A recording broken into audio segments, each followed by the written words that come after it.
আমের ঝাল টক মিষ্টি আচার। প্রথমে আমি আমগুলোকে ভালো করে ধুয়ে এটা টিস্যু দিয়ে মুছে নিয়েছি এবং খোসাসহ কেটে একটু লবণ আর একটু হলুদের গুঁড়া দিয়ে আমি কিছুক্ষণ মেখে রাখবো, তাহলে এটা পানি বের হবে। পানিটা ফেলে দিয়ে আমি 3-4 দিন রোদে শুকাবো। আমি এই আচারে কোনো পানি ব্যবহার করব না এবং আচারটা নষ্টও হবে না। আপনার 1 বছরে ওই আচারের কিচ্ছু হবে না, বাইরে রেখেই খাওয়া যাবে। এরপরে আমি রোদে শুকিয়ে এটাতে আমার আচারের মশলা আমি আগের জলপাইয়ের আচার অন্যান্য আচারের ভিডিওতে দেখিয়েছি, তারপরেও একটু বলে দেই। না আপনারা দেখতে চাইলে আমার ইউটিউব চ্যানেলে দেখে নেবেন।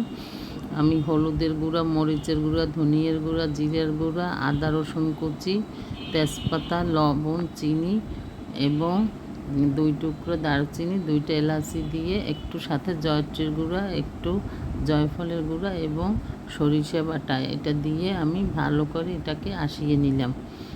এটাকে আমার 20 থেকে 25 মিনিট হালকা আঁচে নাড়তে হবে।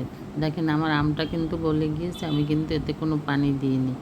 আমি আধা কাপ চিনি দিয়ে দিলাম এবং কিছু পাকা কাঁচা মরিচ আস্ত এবং ভেঙে আমি দিয়ে দিলাম। এরপরে পাঁচফোড়নের গুঁড়া দিয়ে আমি এভাবে নাড়তে থাকবো। যখন আঠালো হয়ে যাবে তখন আমি এটাকে নামিয়ে বয়মে রেখে